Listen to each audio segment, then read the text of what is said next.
สบายดีทุกคนตอนเช้ามื้อนี้ปฐดินพาทุกคนมาเบิ่งบรรยากาศอยู่ที่สถานีรถไฟนครหลวงเวียงจันทร์สถานีรถไฟลาวจีนนครหลวงเวียงจันทร์คนก็เดินทางหลายทุกมื้อแบบนี้เลยได้นะทุกคนเดินทางหลายทุกมื้อเลยอยู่ที่สถานีรถไฟคนลาวเขาก็ใช้บริการรถไฟเป็นหลักเนาะตอนนี้โดยเฉพาะผู้ที่จะเดินทางขึ้นเหนือนะขึ้นเหนือก็จะใช้บริการรถไฟเป็นหลักแล้วก็มียนต์นำเนาะบริการทางยนต์ก็มีนำเนื่องจากว่าขึ้นไปทางเหนือของประเทศลาวเขาอะนะมันถนนหนทางอะนะเส้นทางรถทั่วไปนะมันบ่ค่อยดีปานใดอะนะเนาะก็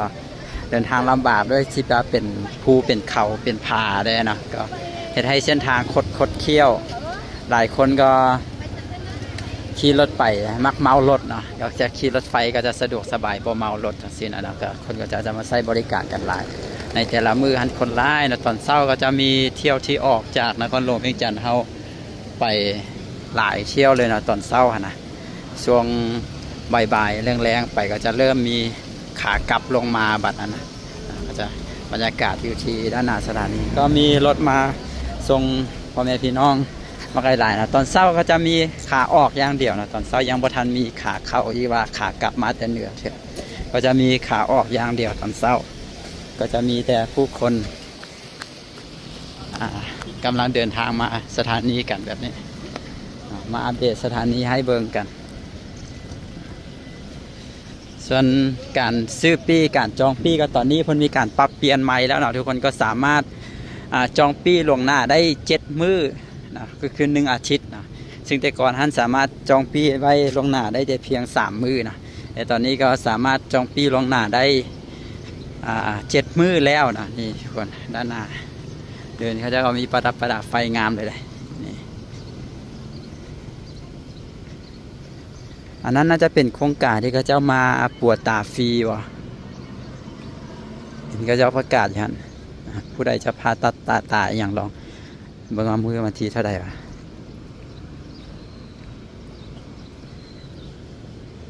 ทุกคนนี่บรรยากาศอยู่ที่สถานีรถไฟลาวจีนในช่วงตอนเช้าพอดีว่ามาส่งพี่น้องนะมาส่งพี่น้องขึ้นรถไฟก็เลยว่าถ่ายบรรยากาศให้เบิ่งอยู่ที่ภายนอกด้านหน้าตัวอาคารสถานีไอ้โตแบบนี้เลยตอนนี้รถเข้ามานี่แต่ก่อนท่านก็คือถ้าเขาเข้ามาส่งคนเข้ามาส่งพี่น้องแบบว่าเข้ามาส่งแล้วก็ออกไปใช่นะอยู่ในนี้บ่เกิน10นาทีก็บ่ได้เสียเงินเนาะเพิ่นสามารถมีปีจับเวลาให้แต่ตอนนี้ท่านบ่ได้แล้วทุกคนทุกคันที่เข้ามานี่ต้องเสียเงินเนาะคันละ 10,000 กีบคันละ 10,000 กีบทุกคันที่เข้ามาก็คือจะถูกเก็บคันละ 10,000 กีบหมดเลยเนาะทุกคนส่วนตารางรถไฟก็พระดาวดินบ่ได้ไปเบิ่งว่ามีการเปลี่ยนแปลงอะไรก็มีตั้งแต่ 7 โมงเลยทุกคนมีตั้งแต่ 7 โมงมีออกไปเรื่อยน่าจะมีประมาณ4 เที่ยวบ่ตอนเช้านะประมาณ5หน่อยเนาะช่วงเช้านะแล้วการซื้อปี้ก็สามารถมาซื้อยืนสถานีนี้ก็ได้หรือว่าจะไปซื้ออยู่ที่ตัวแทนอยู่ที่เวียงจันทร์เซ็นเตอร์ก็ได้หรือว่าผู้ใดมีบัตรประจำตัวก็สามารถจองทางแอปได้เนาะทุกคนสามารถซื้อทางผ่านแอปได้เนาะเขาจะมีแอปให้ซื้ออยู่เนาะแต่ว่าคนที่จะซื้อจะต้องมีบัตรประจำตัวเนื่องจากว่าจะต้องใส่เลขบัตรประจำตัวนะคนที่ยังบ่ทันมีบัตรประจำตัวก็บ่สามารถซื้อผ่านแอปได้ก็ต้องมาซื้ออยู่สถานีหรือว่าไปซื้ออยู่ที่ตัวแทนของเพื่อนขายนั่นเองนะโอเคเดี๋ยวเราจะเดินทางออกจากสถานีนี้แล้วก็จะถ่ายบรรยากาศตามถนนหนทางไปให้ทุกคนได้เบิ่งกันไปนะครับนี่ก็คือบรรยากาศอยู่ที่สถานีรถไฟลาวจีนนั่นเองผู้คนก็เดินทางกันมาเรื่อยๆนะทุกคนก็ขาออกก็คนก็จะทยอยมากันเรื่อยๆถ้าเป็นขาเข้าก็คือคนจะมาฮอดบาทเดียวนะจะวุ่นวายขนาดใดเลยตอนช่วงแรงที่รถไฟขบวนต่างๆกำลังเดินทางกลับมานครหลวงเวียงจันทร์แต่ละขบวนที่มาก็คนก็จะหลายแหงแบบวุ่นวายแหงนะประมาณนี้นะตอนเช้า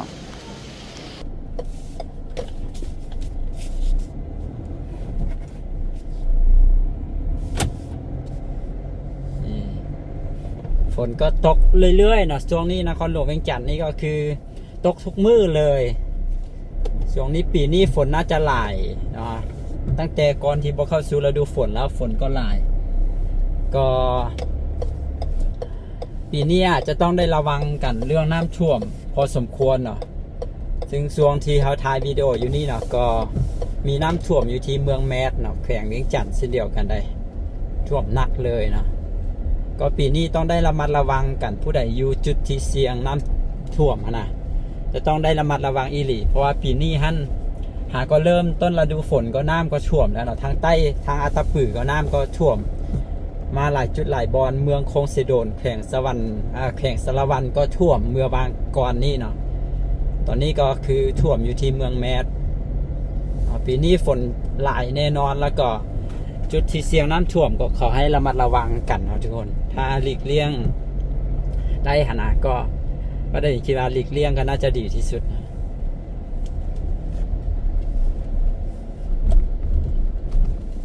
อย่างนี้ทุกคนรถเข้ามานี่จนติดนะเขาเจ้าเก็บเงินบ่ทันนะมันมีแต่คนเดียวเก็บเงินเขาเจ้าออกมาเก็บอยู่นอกเลยเนาะขนาดว่าออกมาเก็บอยู่นอกได้มือหนึ่งหันรถเข้าไปจากคันมึงคันละ10,000 กีบนะ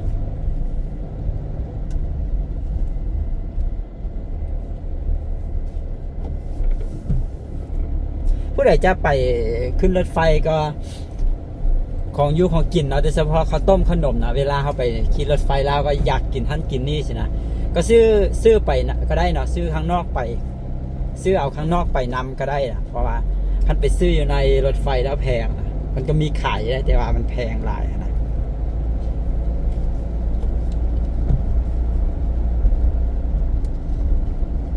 ทางเหนือของพวกเขาก็ผู้ที่จะเดินทางไปแขวงสัญญาบุรีแขวงเชียงขวางซ้ำเหนือจังซี่เนาะก็ยังต้องได้ใช้รถเมล์อยู่ก็เห็นใจได้ช่วงนี้ถนนหนทางในประเทศลาวเราโดยเฉพาะทางเหนือนะเพหลายอีหลีทุกคนก็น่าจะเห็นน่าจะฮู้กันโดยเฉพาะพี่น้องเฮาทางภาคเหนือเนาะก็จะไปหันมานี่ก็คือยากแต่เรื่องเส้นทางตอนนี้ถ้าเป็นทางอุดมไซหลวงเฮาบางอุดมไซจังซี่หลวงน้ำทาจังซี่บ่อแก้วจังซี่ก็จะใช้รถไฟนะใช้บริการรถไฟหลวงน้ำทาก็จะเป็นลงอยู่สถานีนาเตยแล้วก็ขับรถขี่รถไปต่อเนาะหลวงน้ำทาบ่อแก้วว่าเช่นเดียวกันแล้วก็ไปลงอยู่ที่นาเตยแล้วก็รถขี่รถไปต่อเนาะที่บ่อแก้วส่วนอุดมไซหลวงเฮาบางก็คือฮอดเลยแต่ว่าทางเสียงขวางจะสินะซ้ำเหนือก็อาจจะขี่รถไฟไปลงหลวงเฮาบางแล้วก็ต่อรถเมล์จากหลวงเฮาบางไปที่ซ้ำเหนือบ่เพราะว่าเส้นทางไปที่ซ้ำเหนือตอนนี้เท่าที่ฮู้มาก็เพนักอีหลีมื้อวันก่อน 2-3 มื้อก่อนบ่เราได้เห็น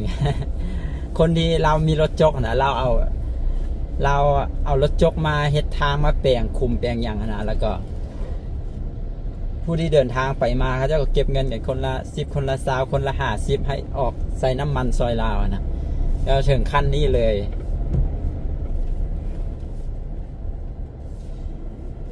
บดาวินเห็นมีพี่น้องบดาวินคนหนึ่งเนาะเรามีพ่อแม่เราอยู่อุดมไซแล้วนี่เราเลยไปเอาเมียอยู่ทางซ้ำเหนือนะแล้วสิมายามพ่อแม่อยู่ทางอุดมไซก็ยังเราได้ขี่ยนต์จากซ้ำเหนือมาที่นครหลวงเวียงจันทร์แล้วจึงมาขี่รถไฟจากนครหลวงเวียงจันทร์ไปที่อุดมไซนะทุกคนการเดินทางความจริงท่านถ้าเกิดเส้นทางดีก็คือขี่รถจากซ้ำเหนือพอมียนต์จากซ้ำเหนือไปอุดมไซเด้เอาขี่รถจากซ้ำเหนือมาที่อุดมไซเลยก็จะใกล้นะอันนี้ต้องได้มาเวียงพี่ละจะขึ้นไป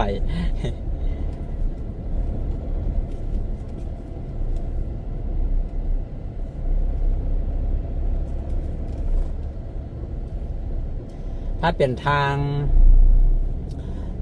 บริเวณทางเส้นหลักก็ยังพอว่านะอันนี้แบบทางเส้นหลักเลยนะที่เพแบบ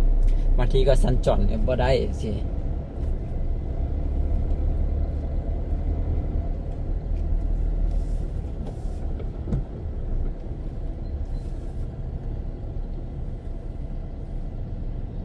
นี่ก็เป็นรถที่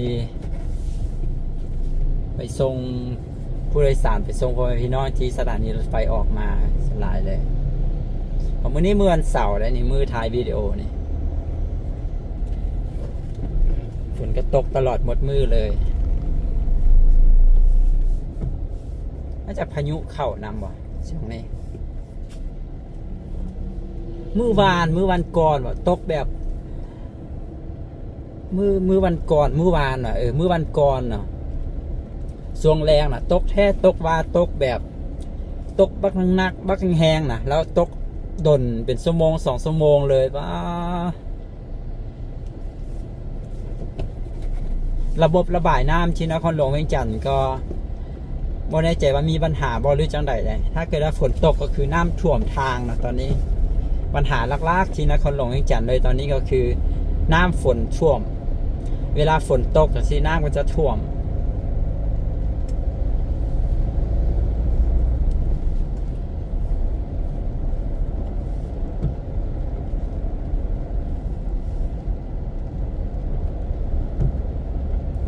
อันนี้ก็8 โมงตอนเช้านะมืดครึ้มนี่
ถนน450 ปีนะวันเสาร์ก็รถยังหลายคนยังหลายเดี๋ยววันอาทิตย์เนาะจะเงียบ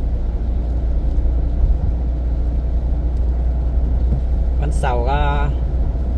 มีคนจำนวนหนึ่งก็ยังเฮ็ดเวียกเหตุการณ์อยู่เลยวันเสาร์โดยเฉพาะคนที่เฮ็ดเอกชนเนาะเฮ็ดเวียกเอกชนนะบางคนก็เฮ็ด6 มื้อต่ออาทิตย์สินะก็จะพักแต่มื้อวันอาทิตย์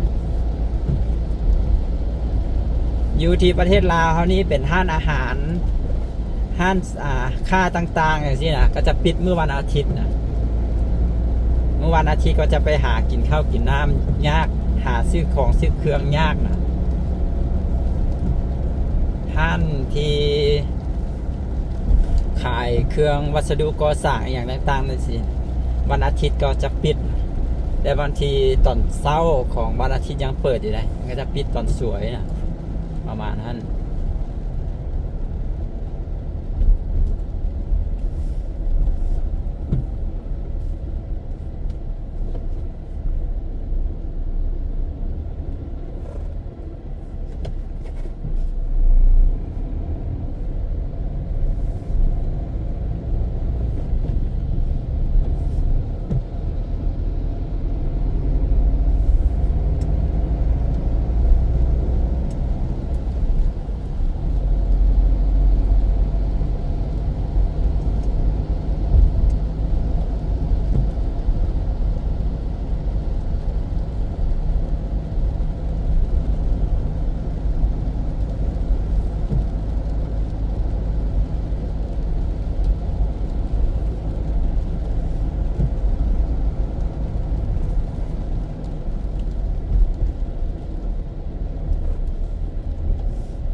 จุดนี้ฮั่นการจราจร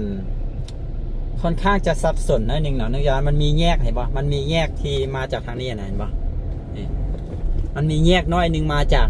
ากทางบ้านอย่างแต่ว่ารถหลายได้แยกน้อยขนาดมันเป็นทางลัดออกมาปะแล้วพอดีวันนี้มันมีตลาดแอร์เนาะรถก็จะวุ่นวายกันอยู่วันนี้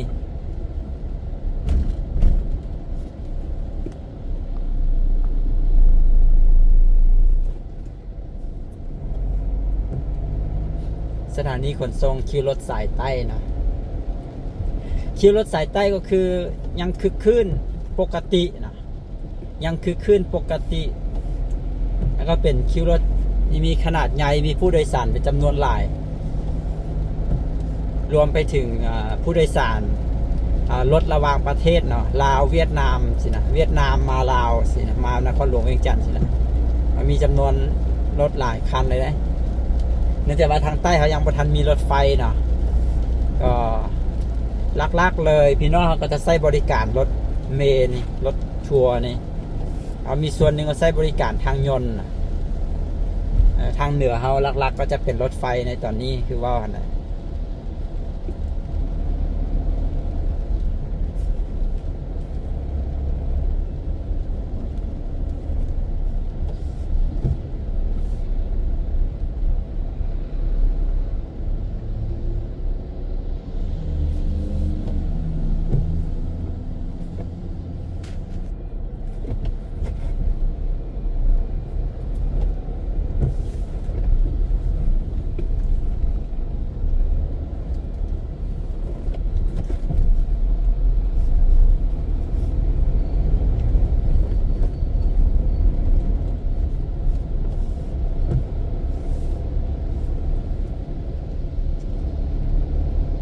รถเมล์ด่วน BRT ก็ยังประทันแล้วเทียวนะทุกคน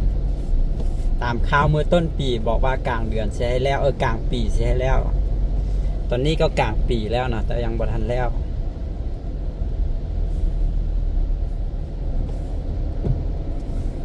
ฝนก็จะตกหมดมือเลย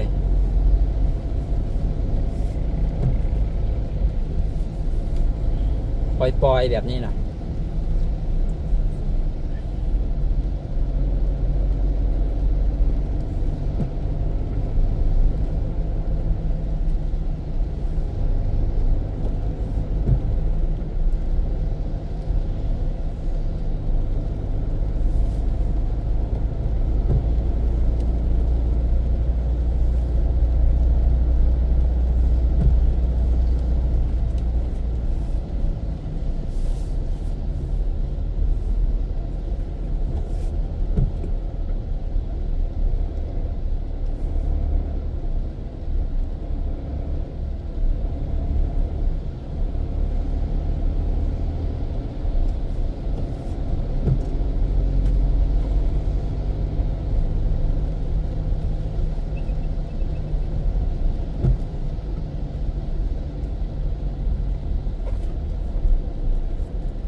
ตอนนี้ในประเทศลาวเขาก็นักเรียนม.4 ม.7 ก็คือสอบเสร็จแล้วนะตอนนี้ก็คือโรงเรียนก็ปิดแล้วตอนนี้การสัญจรก็จะเบาบางลงเล็กน้อยนะเนื่องจากว่านักเรียนสอบเสร็จหมดแล้วนะโรงเรียนพักแล้วนะพูดแหละวันที่1 เดือน9นะวันที่1 กันยาพูดแหละเริ่มเข้าโรงเรียนใหม่นะแต่ว่าก็มีโรงเรียนเอกชนได้โรงเรียนเอกชนบางแห่งก็คือเรียนเรื่อยๆตลอดทั้งปีเลยนะเรียนเรื่อยๆตลอดทั้งปีเลยแต่ถ้าเป็นโรงเรียนรัฐก็ จะพักนะจะหยุดโรงเรียนเอกชนก็อาจจะมีบางโรงเรียนเนาะที่อันนั้นบางโรงเรียนก็แบบเขาเจ้าก็มีสอนมีอย่างพิเศษซะสินะ